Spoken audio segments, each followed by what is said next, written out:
നമ്മുടെ നാട് വിട്ട് നമ്മൾ വേറൊരു നാട്ടിൽ വീട് മാറി ചെല്ലുകയാണെങ്കിൽ ആദ്യം നമ്മൾ പരിചയപ്പെടേണ്ടത് അവിടുത്തെ നാട്ടുകാരെയാണ്. അങ്ങനെ പിടിച്ചു നിൽക്കാൻ വേണ്ടി അവിടുത്തെ മെയിനായിട്ട് എനിക്ക് തോന്നിയ ആൾക്കാരോട്ട് ഞാൻ പരിചയപ്പെടാൻ പോകുന്നു. ഹായ്. എന്റെ സ്ഥലം ഇവിടെയല്ല, ഞാൻ ഇച്ചിരി ദൂരെയാണ്. നമ്മളിപ്പോ ഇവിടെ നിന്ന് എണീക്കണോ? ആദ്യം തന്നെ ഉടക്കാണല്ലോ. പഴം ഉണ്ട് കേട്ടോ, പഴം. ഈ തൂങ്ങി കിടക്കുന്ന മുന്തിരി അല്ലല്ല, പഴമല്ലേ, കണ്ടൂടെ നിനക്ക്?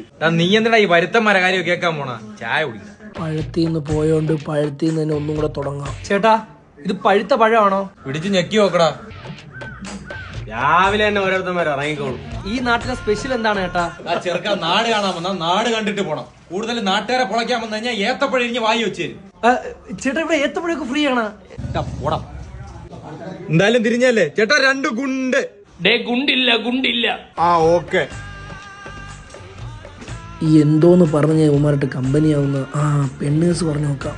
അല്ലെങ്കിൽ വേണ്ട, ശരിയാവൂല. നമുക്ക് നാട്ടില് വിലയില്ല